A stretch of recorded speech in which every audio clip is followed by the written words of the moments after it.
63 साल पुरानी सोने के खजाने की उदयपुर के छोटी सादड़ी में कस्टम विभाग के छापे में बुलियन कारोबारी गुणवंत गोदावत की हवेली में मिले 240 किलो सोने के खजाने का मामला अब निर्णायक स्थिति पर पहुंच गया है। सुप्रीम कोर्ट ने गोदावत परिवार की अपील खारिज कर दी है। वहीं अब कस्टम विभाग देश के सबसे बड़े सोना कांड का निपटारा करना चाहता है। 3 और 4 जून सन 1965। जी हां, ये 2 दिन कस्टम विभाग के लिए ऐतिहासिक रहे। कस्टम विभाग की टीम ने उदयपुर के छोटी सादड़ी में बुलियन कारोबारी गणवंत लाल गोदावत की हवेली पर छापा मारा तो कस्टम अधिकारियों के होश उड़ गए। हवेली के तहखाने में 240 किलो सोने का खजाना भरा मिला। कस्टम विभाग के छापे से पूरे देश में हड़कंप मच गया, क्योंकि 240 किलो सोना अभी तक किसी सरकारी एजेंसी ने छापों में जब्त नहीं किया था। भारत सरकार द्वारा अपील खारिज करने पर गोदावत परिवार ने उच्च न्यायालय की शरण ली। हाईकोर्ट ने 1994 में फैसला सुनाते हुए गोदावत परिवार को टैक्स, पेनल्टी और ब्याज के रूप में 2.5 करोड़ रुपए जमा कराने का आदेश दिया। इसमें सबसे लैंडमार्क पहलू यह है कि सुप्रीम कोर्ट ने यह कहा है कि जो अवॉइडेबल लिटिगेशन है वो कोई आदमी उसमें फंसाए रख करके उससे उसको फायदा नहीं होना चाहिए। ये एक बहुत बड़ा लैंडमार्क जजमेंट है और इस केस में सुप्रीम कोर्ट ने अपना कॉन्स्टिट्यूशनल पावर इस्तेमाल किया है और वो इस्तेमाल करके उन्होंने पार्टी पे इंटरेस्ट का प्रोविज़न लगाया है, जबकि कानूनन रिडेम्पशन फाइन जो होता है, जैसे कि हम जब किसी चीज़ को कन्फिस्केट करते हैं और फिर उसको वापस कर देते हैं, वो जो फाइन होता है उस पर इंटरेस्ट का कोई प्रोविज़न नहीं है, कोई कानून नहीं है। तो सुप्रीम कोर्ट ने अपना असाधारण जो उस लेकिन गोदावत परिवार ने हाईकोर्ट के फैसले से असहमति जताते हुए सुप्रीम कोर्ट में अपील की।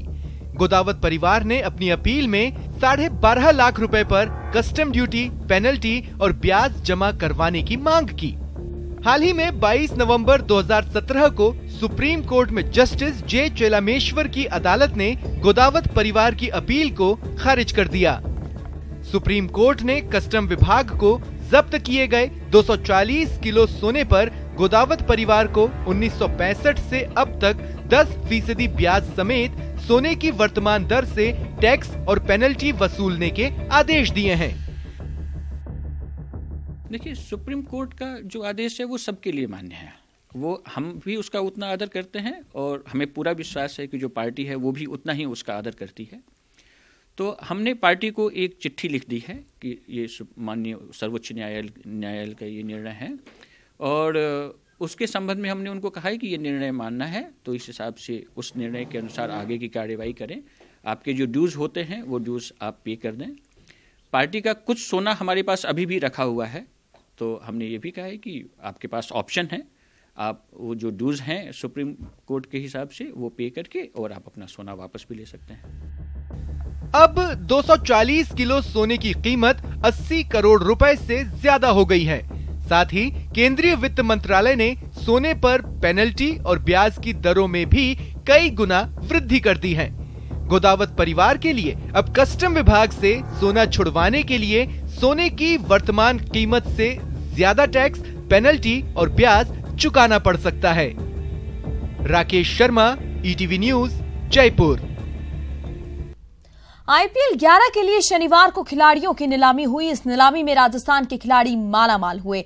प्रदेश के स्टार प्लेयर बनकर उभरे कमलेश नागरकोटी को केकेआर ने 3 करोड़ 2 लाख में खरीदा है। वहीं नागरकोटी अंडर 19 वर्ल्ड कप के खिलाड़ी हैं, जबकि प्रदेश के खिलाड़ी अनिकेत चौधरी और खलील अहमद की भी नीलामी हुई है। खलील 3 करोड़ में हैदराबाद का हिस्सा बने, वहीं अनिकेत चौधरी को 30 लाख में आरसीबी ने खरीदा।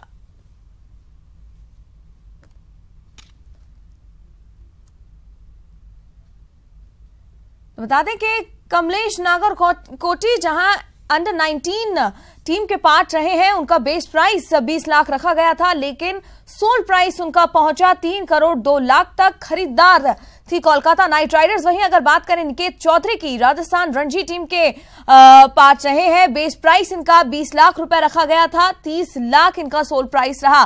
खरीदार रही Royal Challengers Bangalore. Khaleel Ahmed under 19 Indian team में खेल चुके हैं, गेंदबाज है। बेस प्राइस 20 लाख रखा गया था। 3 करोड़ की सेलिंग प्राइस पर ये सनराइजर्स हैदराबाद का हिस्सा बने।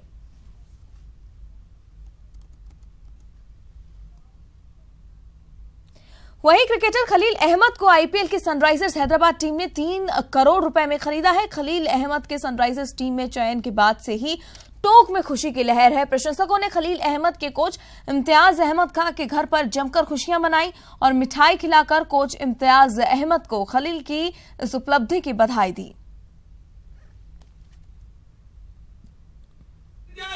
ये बहुत अच्छी सफलता है और ख़ास तौर से टोंक क्रिकेट के लिए और ऐसे डिस्ट्रिक्ट के लिए जो कि समझते हैं छोटे डिस्ट्रिक्ट से खिलाड़ी नहीं निकल सकते, तो उनके लिए बहुत एक आशा की किरण है कि अगर वो मेहनत करेंगे तो वो भी इसी तरह आगे बढ़ेंगे। खलील ने एक रास्ता दिखाया है छोटे लेवल के खिलाड़ियों को। बहुत ज़्यादा उम्मीद करते हैं हम खलील से और वो बहुत ही एक टैलेंटेड बॉलर है और हमारे जो कोच इम्तियाज़ साहब हैं उन्होंने उसके लिए बहुत मेहनत की है। आज ये उन्हीं की मेहनत का नतीजा है कि खलील इस मुकाम पर पहुंचा है। टोंक क्रिकेट के लिए ये वाकई बड़े फ़ख्र की बात है। वहीं कमलेश नागरकोटी की इस सफलता पर उनके पिता से भी बातचीत की हमारे संवाददाता महेश दादीच ने। आइए हम भी सुनते हैं। क्रिकेट खिलाड़ियों के लिए खुशखबरी कही जा सकती है और एक अच्छा दिन कहा जा सकता है। आईपीएल की नीलामी में जयपुर के अभी तक राजस्थान के 3 खिलाड़ी जो है वो इस नीलामी में शामिल हो चुके हैं। सबसे स्टार प्लेयर जो कमलेश नागरकोटी यहाँ के जयपुर के जो स्टार प्लेयर बनकर के उभरे हैं, जो कि अंडर 19 वर्ल्ड कप खेल रहे हैं और जिनकी तारीफ सौरव गांगुली ने की थी और जिनकी तेज़ गेंदबाजी से वे बेहद इम्प्रेस हुए थे। और निश्चित ही इसके बाद ही ये जो आज जिस तरह से आईपीएल में उनको केकेआर ने खरीदा है 3 करोड़ 20 लाख रुपए के पैकेज में, उसके बाद में खुशियां तो है और वो यहाँ पर देखने को भी मिल रही है। उनके पिता, उनके भाई और जो उनके कोच हैं और जिस एकेडमी में यहाँ पर कमलेश तैयार हुए हैं उस एकेडमी में इस समय मौजूद हूँ, जहाँ पर कि आप देख सकते हैं तस्वीरों के जरिए एक दूसरे को मिठाई खिला करके ये खुशी आज यहाँ पर सेलिब्रेट की जा रही है। कमलेश के जो पिता हैं लक्ष्मण सिंह नागरकोटी, हम उनसे जानेंगे किस तरह की खुशी, किस तरह का रिएक्शन। मुझे बहुत बड़ी खुशी हो रही है आज कि कमलेश को आज केकेआर ने खरीदा है, तो उसको एक अच्छा प्लेटफॉर्म मिलेगा आईपीएल में। एक आईपीएल बहुत बड़ा प्लेटफॉर्म है, उससे क्या है विदेशी टीम जो विदेशी खिलाड़ी है और अपने देश के सीनियर खिलाड़ियों से वो मौका मिलेगा और उसको अनुभव प्राप्त करेगा। आगे जाके वो इंडिया सीनियर टीम में खेलेगा। आपसे जब पहले बात हुई थी तब आपने कहा था कि बहुत कम संसाधन थे, बहुत कम सुविधाएं थी। उस वक्त आपने यहाँ पर उनकी तैयारी शुरू की, पहले कोई और खेल चूज करा था कमलेश के लिए, फिर क्रिकेट में उनका इंटरेस्ट रहा। आपने कहा कि कोच साहब का भी बहुत इसमें सहयोग रहा। किस तरह से वो शुरुआत थी? हाँ, वो पहले आर्मी स्कूल में पढ़ता था, उस समय वो बास्केटबॉल खेलता था और सभी गेम खेलता था, क्रिकेट भी खेलता था। एक दिन उनके coach Surendra Rathore sir army cantt में आए थे, तो उनने उसको देखा, तो उन्हें यहाँ आर्मी कैंट से और भी बच्चे आते थे, तो उसमें एक टैलेंट अलग से नज़र आया, तो सर ने उसको फिर यहाँ एकेडमी बुलाया और इधर उसको तब से वो तैयार कराया और यहाँ तक पहुँचाया। वहीं कमलेश नागरकोटी की सफलता पर उनके कोच से बातचीत की हमारे संवाददाता महेश दादीश ने, वो भी सुन लेते हैं। कोच जिन्होंने कि कमलेश को तैयार किया है और आज इस लायक बनाया है कि कमलेश देश दुनिया में नाम रोशन कर रहे हैं, साथ ही अब आईपीएल के अंदर भी एक स्टार प्लेयर के तौर पर होंगे। 3 करोड़ 20 लाख का पैकेज कोई कम नहीं होता, हालांकि पहले नाथू सिंह को भी मिला था और इस बार कमलेश के लिए बेहद आकर्षक है। किस तरह से आप देखते हैं, किस तरह की तैयारियां रही है और सबसे पहले क्या रिएक्शन है आपका? सर, रिएक्शन तो ये है कि बहुत खुशी हो रही है कि उसको 3 करोड़ 20 लाख रुपए जो अभी तक राजस्थान के जितने भी प्लेयर्स की ऑक्शन हुई है उसमें सबसे ज़्यादा है और ये उसकी मेहनत भी है, उसका पास्ट परफॉर्मेंस भी इसका एक परिणाम है कि जो उसका पास्ट परफॉर्मेंस है, जो last year Vijay Hazare trophy में उसने अगेंस्ट गुजरात हैट्रिक ली और 54 रन नॉट आउट बनाए। इसके बाद उसने इंडिया अंडर 19 के लिए यूथ एशिया कप में फर्स्ट मैच में मैन ऑफ द मैच रहा, 5 विकेट लेके अगेंस्ट मलेशिया।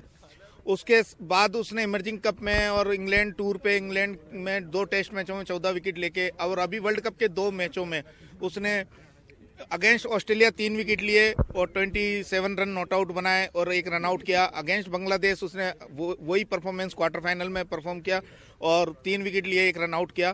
तो ये सब उसकी मेहनत और इन परफॉर्मेंस का नतीजा है, जिसकी वजह से आज उसको ये 3 करोड़ 20 लाख का पैकेज मिला। जी, बढ़ते हैं आगे और बात जैसलमेर की करते हैं, जहां सैटेलाइट फोन के साथ 2 अरबी नागरिक पकड़ने का मामला सामने आया था। एक संदिग्ध युवक की तलाश में फिलहाल सुरक्षा एजेंसियां जुटी हुई हैं।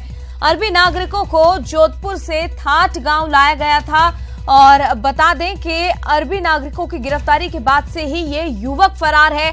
संदिग्ध युवक की गिरफ्तारी के बाद पूरा खुलासा होगा। और अधिक जानकारी के लिए संवाददाता सिकंदर हमारे साथ जुड़ गए हैं। सिकंदर, सबसे पहले इस मामले में क्या कुछ तथ्य अब तक सामने आए हैं, साथ ही जो तलाश जारी है इस फरार युवक की कहां तक पहुंच पाई है? जी, ये जो 2 अरबी नागरिक और एक हैदराबाद का जो निवासी है जो पकड़े गए हैं पोखरण के थाट एरिया से, उनकी जीआईसी लगातार जारी है। जितनी भी जो खुफिया एजेंसी है, सुरक्षा एजेंसी, वो लगातार उनसे पूछताछ कर रही है। उस पूछताछ में एक बात जो सामने आई, उसमें एक युवक है, उसका नाम जो है वो सामने आ रहा है कि वो जोधपुर इनको लेकर गया था और जोधपुर से उन्होंने इसको रिसीव करके उसके गाँव लेकर आया था। वो तब से लेकर मौके से फरार चल रहा है। उसकी सरगर्मी से तलाश कर रही है पुलिस। हो सकता है उसके पकड़े जाने के बाद में कोई नई चीज का खुलासा बाहर आए कि वो उनको क्यों लेकर आया था, वो गांव कैसे लेकर आया, वहां पर उन्होंने किस तरह से सैटेलाइट फोन का उपयोग किया जो कि प्रतिबंधित है भारत में। इन सबका खुलासा उस व्यक्ति के पकड़े जाने के बाद में होगा। तो उस युवक की सरगर्मी से तलाश जारी है।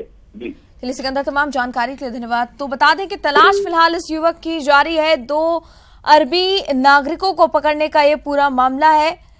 सुरक्षा एजेंसियां जांच में जुटी हुई है। देखने वाली बात यही होगी कि कब तक इस युवक की तलाश सुरक्षा एजेंसियां कर पाती है।